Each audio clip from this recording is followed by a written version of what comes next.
I'm delighted to have the opportunity to address once again some of the citizens locally here to Washington City and in the District of Columbia, and to have an opportunity to exchange what information is accessible and appropriate for the dispensation to the people at large, and to ascertain your disposition on some of the subjects which you no doubt have read in some of the gazettes, and no doubt exchanged with other individuals from time to time. I feel it's somewhat obligatory, if not incumbent, upon such public stewards to have opportunities to address the people on subjects which occupy their minds. There are irrefutable proofs that the nature of a Republican government is more successful by the participation of people in the government than to exclude them from its operations. The issue that continues to plague our administration deals with the war between England and France. It has been a long history, since 1793 when the wars began, of the manner by which the United States may retain its individual dignity and retain its commerce in the face of such obstructions to what is naturally considered the rights of a neutral nation to trade. France and England have both obtruded upon that right, and varying degrees at various times, under various stipulations and various orders and counsel from England, various edicts from Milan and Berlin, from France, Napoleon, as well as Rambouillet, and also Bayonne. And these decrees from France and these orders and counsel in England have at various times restricted the rights of American neutral trade. At some points it's been more severe than at others, but we find ourselves here in this March of 1811 still under some quandary as to the nature of our trade with both those nations. The embargo was passed by the Congress in 08 and operated through much of 09, but being rather disparate in its proper application and inculcation, the Embargo Act was rescinded at the end of 1809 and was replaced by the Non-Intercourse Bill in March of 1809. The Non-Intercourse Bill is an effort to allow the President the right to determine whether we should re-engage in trade with England or France, depending upon what their relations with the United States becomes, and allows free trade with other nations in the world. This has been replaced by Macon's Bill No. 1 last year, which allowed free trade, but allowed also a restriction of non-intercourse with either England or France unless either one rescinded their trade agreements with the United States and their recognition of American neutral trade rights. The Macon Bill No. 1 has been also replaced by Macon Bill No. 2.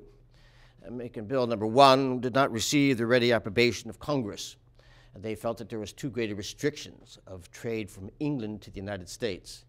And so the Senate particularly interposed this Macon Bill No. 2, which allows for greater access to trade with the two nations until they prove themselves otherwise incapable of an adequate and fair trade with the United States.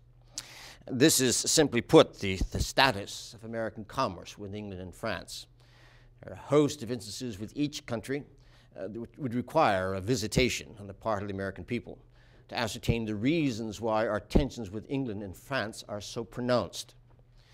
The nature of the situation most recently is that in August of last year, in 1810, the French had given indication by a letter to Mr. Armstrong and also reinforced through their minister, Mr. Thoreau, that the Milan and Berlin decrees that were issued by Napoleon would be rescinded.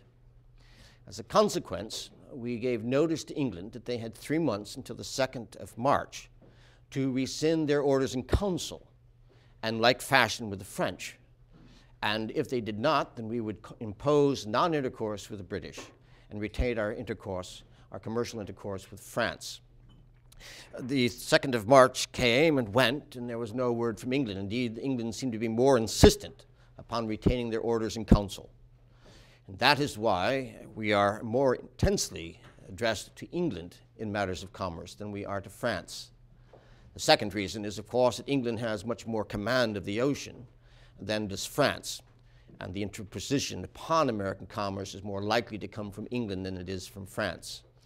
And that is where the tension begins to rise. The tension is further exacerbated by the failure of the British to send a new minister to treat with the United States, to offer overtures to the United States. We anticipate that Augustus Foster may be sent, from England, but there's no confirmation of his appointment to that post. In the matter of the French, Serrurier has been non-committal in his reaffirmation of the relinquishing of the decrees of Milan and Berlin last August.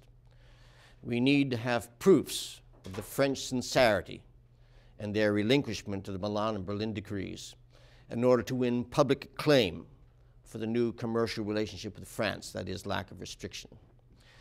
What we have found from France is that despite their declarations of relinquishing the Milan and Berlin decrees, there are still ships being seized by the French in French ports. Some are being sequestered, which means they're being held until a disposition of their situation can be resolved, and others are being burned at sea. The reports, never confirmed, do exacerbate the Federalist in Congress, who had been adverse to any policy against the French and any policy for, or rather against the English and any policy for the French. This is the situation we have now in this nation with England and France.